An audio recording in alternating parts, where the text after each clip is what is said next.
స్తోత్రము కలుగునుగాక.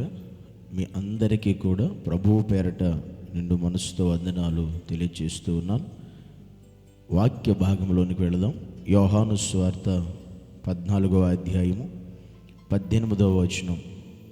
మిమ్మును అనాథులనుగా విడువను, మీ యొద్దకు వత్తును. కొంతకాలమైన తరువాత లోకము నన్ను మరి ఎన్నడూను చూడదు. దేవుడు తన శిష్యులతో మాట్లాడుతున్నటువంటి విషయం, నేను మిమ్మును అనాథులుగా విడువను అని దేవుడు తను నమ్మినటువంటి శిష్యులకి ఆయన చెప్తున్నటువంటి విషయం, తను నమ్మిన వారితో దేవుడు చెప్తున్నటువంటి మాట. ఈరోజు మనము కూడా దేవుని నమ్మినటువంటి వారమే, మనము కూడా దేవుని ఆశ్రయించినటువంటి వారమే, మనము కూడా దేవుని కలిగినటువంటి వారమే. కనుక దేవుడు మనతో మాట్లాడుతున్నటువంటి విషయం కూడా, మనల్ని ఆయన ఎప్పుడు ఎన్నడూ అనాథులుగా విడిచిపెట్టే దేవుడు కాదు. ఎందుకంటే ఆయన నమ్మిన తర్వాత, ఆయన మనం ఆశ్రయించిన తర్వాత, ఆయన మనం కలిగిన తర్వాత, ఆయన మనం వెంబడించుతున్నప్పుడు అలాంటి వారిని ఎప్పుడు ఆయన విడిచిపెట్టడు, ఎప్పుడు వారిని విడువడు, వారిని వెన్నంటి ఉంటారు, ఆయన నడిపిస్తూనే ఉంటాడు. ఎందుకని ఆయన నమ్మము గనుక. ఆయన నమ్మిన ప్రతి ఒక్కరిని దేవుడు ఎలా విడిచిపెట్టాడంటే అనాథులుగా విడిచిపెట్టాడు. అంటే నాకెవరూ లేరు, అనాథులని ఆ మాట ఎవరు అంటారంటే మాకు ఎవరూ లేరు, మాతో మాట్లాడేవారు లేరు, మమ్మల్ని పలకరించేవారు లేరు, మమ్మల్ని బలపరిచేవారు లేరు, మాతో ఉండేవారు లేరు, మాతో సహవాసం చేసేవారు లేరు, మాతో ఈ విషయాన్ని పంచుకునేవారు లేరు. ఇలాగ ఫీల్ అయ్యి ఇలాగ బాధపడేవారిని అనాథులు అని అంటారు. అనాథులుగా మనల్ని ఎప్పుడు దేవుడు విడిచిపెట్టే దేవుడు అయితే మన దేవుడు కానీ కాదు.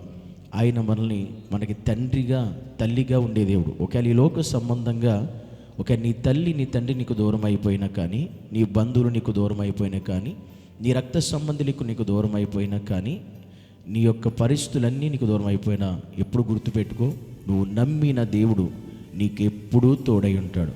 నిన్ను అనాథుగా ఆయన విడువడు, అనాథులుగా విడిచిపెట్టే దేవుడు కాదు.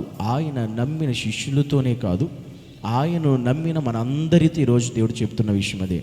నీవు అనాథువు కాదు, నీకు ఒక తండ్రి ఉన్నాడు, ఆయన ప్రభు అయిన యేసు క్రీస్తు అనే విషయాన్ని నువ్వు తెలుసుకోవాలి. నువ్వు ఎన్నడూ నేను అనాథును అనుకోవద్దు. నీ తండ్రి ఉన్నాడు, పరమందున్న తండ్రి మన ప్రభు అయిన యేసు క్రీస్తు. ఆయన నీకు తండ్రిగా తల్లిగా ఉంటాడు. అందుకే దేవుడు అంటాడు, తల్లి నిన్ను మరిచిన నేను నిన్ను మరువను, తండ్రి నిన్ను విడిచిన నేను నిన్ను విడువను అని ఆయన మాట్లాడుతూ ఉన్నాడు.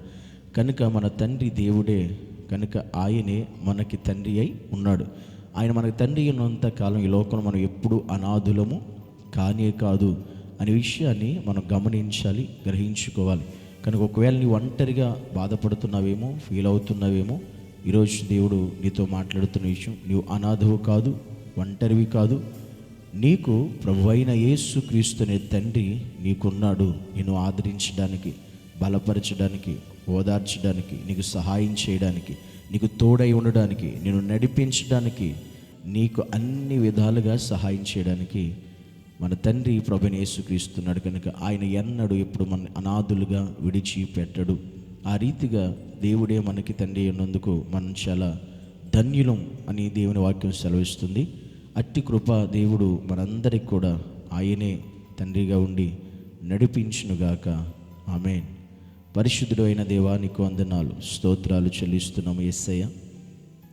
ఈ లోకంలో నేను మిమ్మల్ని అనాథులుగా విడువనని వాగ్దానం చేసిన దేవుడు, ఈరోజు ఎవరైతే అనాథులుగా ఉన్నాం అని బాధపడుతున్నారో ప్రభు, ఎవరైతే చింతిస్తున్నారో వారందరితో నువ్వు మాట్లాడు యేసయ్య. నేను ఉన్నానని వారితో మాట్లాడు. నీవే తండ్రివై ఉన్నావని, తల్లివై ఉన్నావని వారు గ్రహించినట్లు వారితో మాట్లాడి బలపరచమని యేసు నామములో ప్రార్థిస్తున్నాము తండ్రి. ఆమేన్.